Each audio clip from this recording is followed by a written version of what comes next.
کہ امام ابو حنیفہ رحمہ اللہ ان کے جو شاگرد امام محمد انہوں نے 11 رکعت تراویح کا ذکر کیا, اسی کو اپنایا. تو ہماری جو کتاب ہے صفحہ نمبر 292 پہ میں نے اس کا ذکر کیا ہے.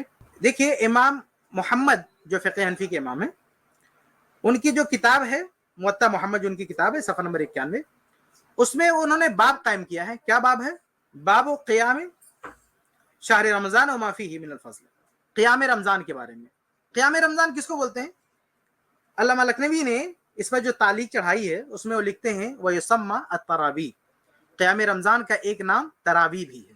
تو پتہ چلا کہ یہاں بات کس کی ہو رہی ہے؟ تراویح کی بات ہو رہی ہے. اب اس باب کے تحت امام محمد بن حسن رحمہ اللہ نے کیا کیا ہے؟ انہوں نے اما عائشہ رضی اللہ عنہا کی حدیث نقل کی ہے. اما عائشہ رضی اللہ عنہا کی حدیث نقل کی ہے. کون سی حدیث؟ جس میں 11 رکعات کا ذکر ہے, جس کے بارے میں مفتی صاحب کہتے ہیں کہ نہیں وہ کچھ اور ہی ہے. انشاءاللہ ہم اس پہ بھی بات کریں گے. تو اس میں کہتے ہیں کہ وہ بہذا, کہتے ہیں کہ ناخذو, ہم اسی کو لیتے ہیں. ہاں, تو شہر رمضان یعنی رمضان میں تراویح کے سلسلے میں انہوں نے جو روایت نقل کی ہے امام محمد نے, وہ کون سی ہے؟ وہ 11 رکعت کی ہے. ٹھیک ہے. تو جب انہوں نے 11 رکعت کی نقل کی ہے تو ہم یہ کہہ سکتے ہیں کہ ان کے شاگرد نے جب 11 رکعت کی نقل کی ہے, 11 رکعت پڑھ رہے ہیں, تو ہو سکتا ہے کہ انہوں نے اپنے امام سے ہی سیکھا ہو سکتا ہے کہ ان کے امام نے یعنی امام ابو حنیفہ رحمہ اللہ نے یہ ان کو بتایا ہو. لیکن میں پہلے کہہ چکا ہوں کہ امام ابو حنیفہ رحمہ اللہ سے صحیح سند سے صراحت کے ساتھ ایسا کوئی بیان نہیں ہے, ایسی کوئی روایت موجود نہیں کہ انہوں نے کہا وہ 20 پڑھو. اگر مفتی صاحب کے پاس ہے تو بتائیں, وہ اپنی کتابوں ہی سے بتا دیں, اپنی فقہ کی کتابوں سے بتا دیں, کہیں سے بتا دیں کہ امام ابو حنیفہ رحمہ اللہ نے یہ کہا ہو کہ 20 رکعت تراویح پڑھو. ہاں, ان کے شاگرد 11 کی بات کر رہے ہیں, ان کے شاگرد موطا امام محمد میں 11 کی بات ہے, 11 کی بات ہے. تو جب ان کے شاگرد 11 بول رہے ہیں تو آپ کو یہ 20 کی بات کہاں سے مل گئی؟ تو بہرحال اس کا بھی کوئی حوالہ نہیں دیا کہ امام حنیفہ کا نام انہوں نے لے لیا کہ امام حنیفہ نے جو ہے 20 کی بات کہی ہے, لیکن امام حنیفہ سے ثابت نہیں ہے. حقیقت یہ ہے کہ چاروں ائمہ میں سے کسی ایک بھی امام نے یہ نہیں کہا ہے کہ 20 رکعت سنت ہے. کسی ایک بھی امام نے نہیں کہا کہ 20 رکعت اللہ کے نبی صلی اللہ علیہ وسلم سے ثابت ہے یا صحابہ سے ثابت ہے یا سنت ہے. اس طرح کا دعویٰ, اس طرح کا بیان چاروں اماموں میں سے کسی ایک نے نہیں کہا ہے. امام ابو حنیفہ رحمہ اللہ سے تو کچھ ثابت نہیں ہے, امام مالک رحمہ اللہ سے, بلکہ اس کے برعکس یعنی 20 والی بات کسی نے نہیں کہی. اس کے برعکس اگر ہم دیکھیں تو امام مالک یعنی چاروں ائمہ میں امام ابو حنیفہ رحمہ اللہ سے تو کچھ ثابت نہیں, لیکن ان کے شاگرد 11 کی بات کر رہے ہیں. امام مالک کی بات کریں تو امام مالک کے بارے میں ابھی بات گزر چکی ہے کہ ان کے شاگرد بھی 11 کی بات کر رہے ہیں. اگر ہم امام احمد بن حنبل رحمہ اللہ کی بات کریں تو امام احمد رحمہ اللہ کوئی تعداد متعین مانتے نہیں ہے, اور وہی صورتحال, وہی معاملہ امام شافعی رحمہ اللہ کے ہے کہ امام شافعی رحمہ اللہ بھی کوئی متعین تعداد اس کو مسنون نہیں قرار دیتے. وہ تو کہتے ہیں کہ جتنا چاہے پڑھ سکتے ہیں, لیکن یہ امام شافعی رحمہ اللہ کا یہ موقف نہیں ہے کہ اللہ کے نبی صلی اللہ علیہ وسلم سے 20 رکعت ثابت ہے یا صحابہ کرام سے 20 رکعت ثابت ہے. بلکہ امام شافعی رحمہ اللہ کا موقف یہ ہے کہ اگر رکعتیں کم ہو تو زیادہ بہتر ہے, رکعتیں کم ہو تو زیادہ بہتر ہے. تو اگر رکعتیں کم کی بات کریں یعنی بڑی رکعات کے یعنی ان کے سامنے اگر تقابل رکھا جائے کہ اگر کوئی 40 رکعت پڑھ رہا ہے, کوئی 20 رکعت پڑھ رہا ہے, تو امام شافعی کہیں گے کہ 40 سے بہتر 20 ہے. تو ان کا اصول یہ کہتا ہے کہ اگر 20 کے مقابلے میں کوئی 11 کی بات کرے تو امام شافعی کا اصول کیا بنتا ہے کہ اس کے مقابلے میں 11 یہ بہتر ہے. کیونکہ امام شافعی رحمہ اللہ کا اصل موقف یہ ہے کہ رکعات کم ہو قیام لمبا ہو, رکعات کم ہو قیام لمبا ہو. تو خلاصہ یہ کہ چاروں ائمہ میں سے کسی ایک امام نے بھی یہ نہیں کہا ہے کہ 20 رکعت تراویح سنت ہے یا 20 رکعت پڑھنا چاہیے یا 20 رکعت پڑھنا زیادہ بہتر ہے. یہ کسی ایک امام نے بھی نہیں کہا, نہ امام ابو حنیفہ رحمہ اللہ نے, نہ امام مالک رحمہ اللہ نے, نہ امام شافعی رحمہ اللہ نے, نہ امام احمد بن حنبل رحمہ اللہ نے. بلکہ اس کے برعکس امام مالک رحمہ اللہ سے تو پوری صراحت ملتی ہے کہ 11 کی بات کرتے تھے. امام حنیفہ رحمہ اللہ کے شاگرد جو ہے 11 کی بات کر رہے ہیں. امام احمد بن حنبل رحمہ اللہ کی کسی تعداد کو مانتے ہی نہیں ہے. امام شافعی رحمہ اللہ کہتے ہیں کہ جتنی کم ہو وہی بہتر ہے. اگر وہ اگر وہ 40 کے مقابلے میں 20 کی بات کہی جائے تو کہیں گے کہ 40 کی بنسبت جو ہے 20 رکعت یہ بہتر ہوگی کیونکہ یہ کم ہے. تو وہ اصول بیان کرتے ہیں کہ رکعتیں کم ہو قیام لمبا تو زیادہ بہتر ہے. اب 20 کے مقابلے میں آپ ان سے کہیں گے 11 کی بات, تو 11 ان کے اصول کی روشنی میں 20 کی بنسبت 11 جو ہے زیادہ بہتر ہے. بخاری میں آتا ہے نبی رمضان اور غیر رمضان میں 8 پڑھتے تھے, اس کا تراویح سے کوئی تعلق, وہ تو غیر رمضان میں بھی تھی. اتنی سینس نہیں ہے یار, آپ ہمیں قرآن و حدیث سکھا رہے ہو اور ہمیں اپنا مقلد بنا رہے ہو. اتنی سینس نہیں ہے. آپ کو معلوم ہے کہ علامہ انور شاہ کشمیری رحمہ اللہ یہ جو ہے فقہ حنفی سے تعلق رکھتے ہیں, اور اس حدیث پر تو ہم بہت ساری باتیں کہہ سکتے ہیں, بہت کچھ کہا جا سکتا ہے کہ اس حدیث کا جو ہے کیا, اس کا کیا مطلب ہے, اس کا کیا تعلق ہے. لیکن آپ دیکھیں کہ آپ کے جو बुजुर्ग हैं उनका भी यही कहना है कि ये जो सही बुखारी की रवायत है उससे वो भी यही मानते हैं कि इससे मुराद क्या है, इससे मुराद रकात तरावी है। अल्लामा अनवर शाह कश्मीरी ने तो बाकायदा लिख रखा है कि ये माने बगैर कोई चारे कार ही नहीं है कि अल्लाह के नबी सल्लल्लाहु अलैहि वसल्लम की जो नमाज है, तरावी की नमाज है, वो 11 रकात है। ये और 20 रकात वाली रवायत को उन्होंने ज़ईफ़ करार दिया, इसको उन्होंने तस्लीम किया। आप जो कह रहे हैं कि वो अलग नमाज थी, यानी रमजान में पढ़ते थे, गैर रमजान में पढ़ते थे, भाई वही तो तहज्जुद की नमाज है, वही तो तरावी है। यानी रमजान में उसी का नाम तरावी है, बस ये कोई अलग नमाज नहीं है।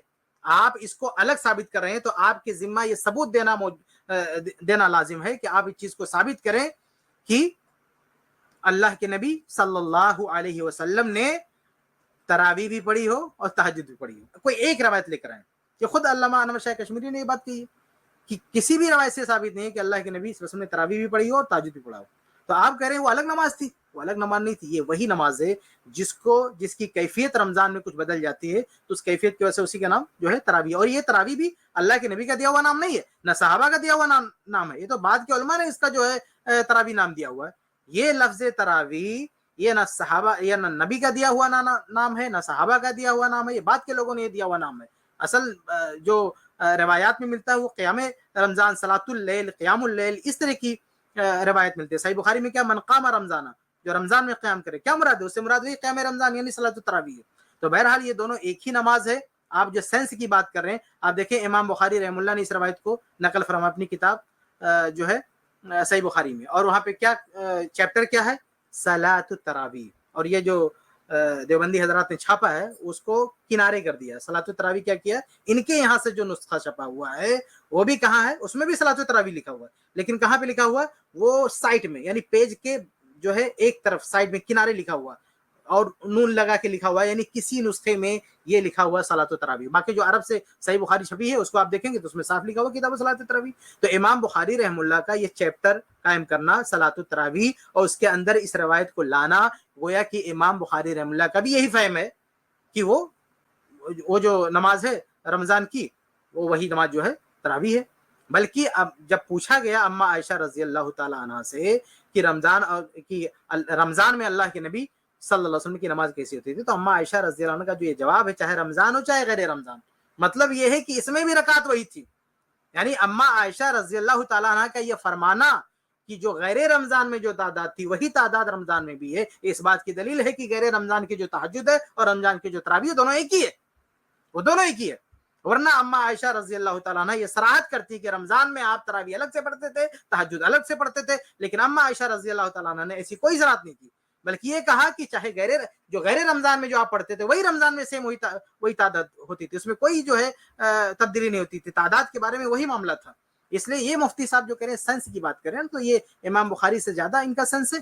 हाँ, इमाम बुखारी के बारे में आपको पता है इब्ने हजर रहमुल्लाह ने तक़रीब तहज़ीब में क्या लिखा है? उन्होंने लिखा है कि इमाम दुनिया फी फ़िक़्हिल हदीस, कि फ़िक़्हुल हदीस में पूरी दुनिया के इमाम है।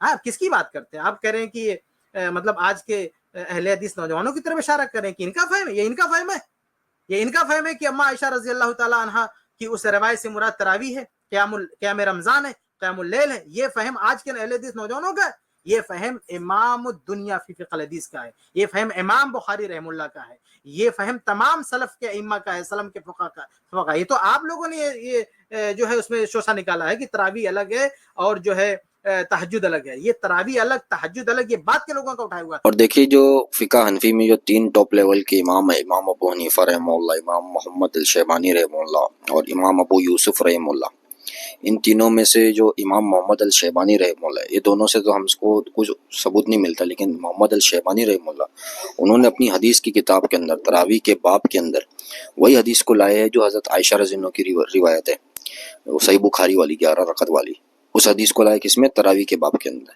और फिर लास्ट में नीचे कमेंट भी किए उन्होंने कि हमने इन तमाम हदीसों से, मतलब वो 4 रिवायत लाए हैं और तादाद रकत यानी रकत की तादाद कितनी है उसके मुतालिक सिर्फ एक ही रिवायत लाए, कौन सी? वही 11 वाली। और फिर बाकी जो दूसरी रिवायत है वो फजीलत के बारे में तरावी की। तो कहते हैं लास्ट में कि हम इन तमाम से अखज़ किए, इन चारों रिवायतों से अखज़ किया कि इसको रमज़ान के महीने में इमाम के पीछे जमात के साथ पढ़ने में कोई हरज की बात नहीं है। तो फ़िक़्ह हनफी में जो पहले जो चलता था वो यही चलता था कि वहाँ पे जो उनके अइम्मा की बात, आवाम की बात छोड़ो, उनके अइम्मा ने 11 रकात जिक्र की है। अब कोई कहे कि ये तो हज़रत उमर से मिलता है, तो हज़रत उमर रज़ियल्लाहु अन्हु से जो सही कौल जो मिलता है, उन्होंने जो हुक्म दिया वो 11 का ही मिलता है। मुअत्ता मालिक में उसकी रिवायत मौजूद है। और जो यजीद बिन खुसैफा वाली रिवायत है जो पेश की जाती है 20 वाली, तो वो हज़रत उमर के दौर में बैकी वगैरह की जो रिवायत है वो हज़रत उमर के दौर की रिवायत। अगर इसका आपको तफसीली जायज़ा लेना है तो हम लिंक उसका डिस्क्रिप्शन में डाल दी है। हज़रत उमर ने क्या हुक्म दिया था आप वहाँ से देख सकते हैं।